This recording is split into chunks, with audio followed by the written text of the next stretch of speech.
안녕하십니까. 검찰 독재대책위원회 간사 박균택입니다. 오늘 검찰이 이재명 대표님에 대해서 위중교사 사건으로 징역을 3년이나 구형을 했습니다. 저희들은 이 사건이 애초에 짜집기, 악마의 편집을 통해서 이루어진 잘못된 기소라고 믿고 있고 또 무죄라고 굳게 믿고 있는 사건입니다. 또 결론도 그리 나리라고 당연히 예상을 하고 있습니다. 그럼에도 불구하고 검찰이 3년이라는 구형을 하는 것을 보면 아마 위중교사 사건으로 지금까지 3년이 구형된 사건을 저는 들어본 적도 없고 경험한 적도 없습니다. 그야말로 제1야당 대표를 어떤 정치적 사작물로 취급을 하는 그 근본적인 그 속마음이 이렇게 나쁜 그 의지로 표현된 결과가 이 구형이 아닐까 싶은데 여기에 대해서 저희들이 기자회견을 준비를 했습니다. 참석자분 소개하겠습니다. 왼쪽부터 우리 정준호 의원님입니다. 이건태 의원님입니다. 그다음에 김남희 변호사님, 죄송합니다. 김남희 의원님, 박지혜 의원님, 백승하 의원님, 우리 박지혜 의원님, 그다음에 이용우 의원님, 민영매 단장님, 그리고 양분함 의원님, 그다음에 박선원 의원님, 전병덕 변호사님 이렇게 참석을 해주셨습니다. 네 분이 나눠서 그 기자회견문을 낭독하도록 하겠습니다. 이재명 대표 위중교사 사건 결심 공판, 악마의 편집으로 공소장 조작한 정치검찰의 3년 구형, 진실을 요구하는 것은 죄가 될 수 없습니다. 오늘 서울중앙지법에서 이재명 대표에 대한 위중교사 사건 결심 공판이 있었습니다. 악마의 편집으로 공소장을 조작한 정치검찰이 징역 3년을 구형했습니다. 이 사건은 이재명 대표가 2002년 시민운동가로서 분당 파크뷰 특혜 분양 부정부패 사건을 고발하는 과정에 발생한 일로 부패한 권력과 야합한 언론에 의해 부당하게 피해를 당한 것이 출발 배경입니다. 녹취록을 보면 증인 김 씨가 제가 거기 맞춰서 뭐 해야죠? 라고 하니까 이재명 대표가 김 비서관이 안 본 거 뭐 그런 얘기할 필요는 없고 그쪽이 어떤 입장이었는지 그런 거나 좀 한번 상기해봐 주시면 좋을 것 같아요. 라며 사실대로 말해달라고 합니다. 그런데 검찰은 뒷부분은 잘라내고 앞부분만 가지고 위증교사죄로 기소했습니다.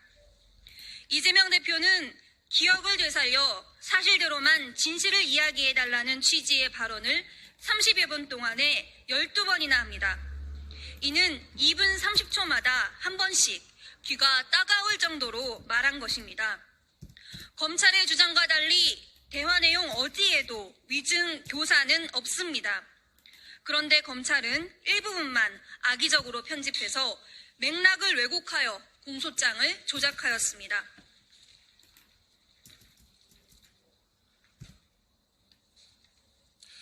윤석열 대통령은 일본의 조선 총독부 대통령이 아니다라고 했는데 안위를 빼버리고 윤석열 대통령은 일본의 조선 총독부 대통령이다라고 날조한 것과 다를 바 없습니다. 오늘 검찰은 내게 한 문장만 달라. 그러면 누구든 범죄자로 만들 수 있다라고 말한 독일 나치의 괴벨스보다 더 악독한 괴물이 되고 말았습니다. 검찰은 이 대표가 김모 전 성남시장과 KBS 사이에 나를 주범으로 몰고 가기 위해 고소 취소를 하기로 협의했다는 내용을 위중교사했다고 합니다. 그런데 최모 PD는 2002년 법정에서 고소 취소 약속을 받았다라고 증언했습니다. 2002년 당시 성남시와 KBS 간에 고소 취소를 협의한 것은 이미 확인된 사실입니다. 더구나 의정의 실행 잘하는 증인 김 씨는 고소 취소 협의를 할 때 주범으로 몰기 위해 한 것이냐는 질문에 김모 시장의 선법상 그런 취지는 아니었던 것 같다며 오히려 반대 취지의 증언을 했습니다.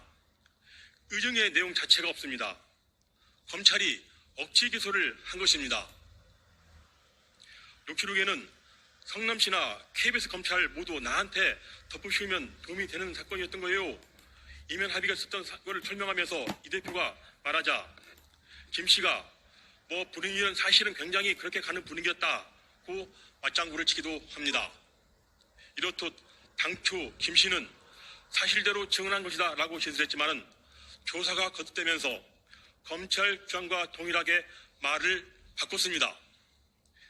김 씨의 진술이 왜 이렇게 180도 바뀌었을까요? 김 씨는 현재 사기, 알선, 수재 등으로 검찰의 수사를 받거나 기소된 사건이 3건입니다.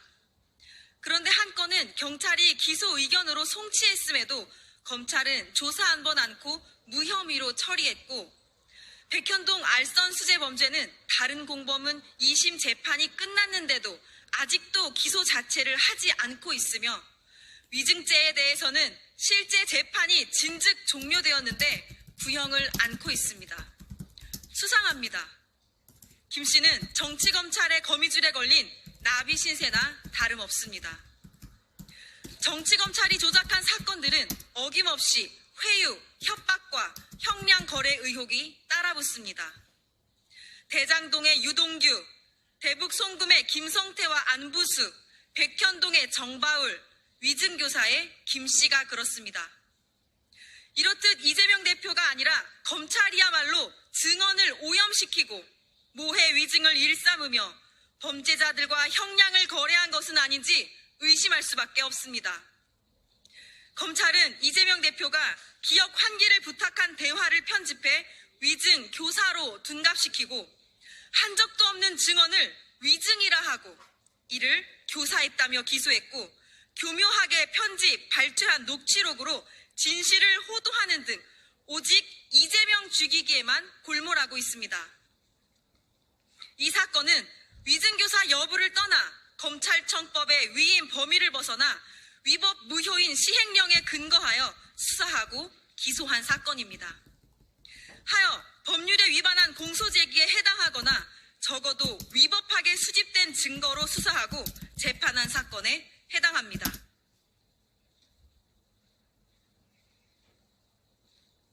검찰 권력은 질서 유지를 위한 최후의 수단이고 공정성이 생명입니다. 그런데 권력의 사유화와 불공정이 도를 넘어섰습니다. 이재명 대표 수사에 동원된 검사가 70여 명이고 현재 재판에 참여 중인 검사가 57명입니다. 김건희 여사 앞에서는 비아냥을 들을 정도로 비루한 모습을 보이면서 제1야당 대표에 대해서는 건폭의 면모를 적나라하게 보여주고 있습니다.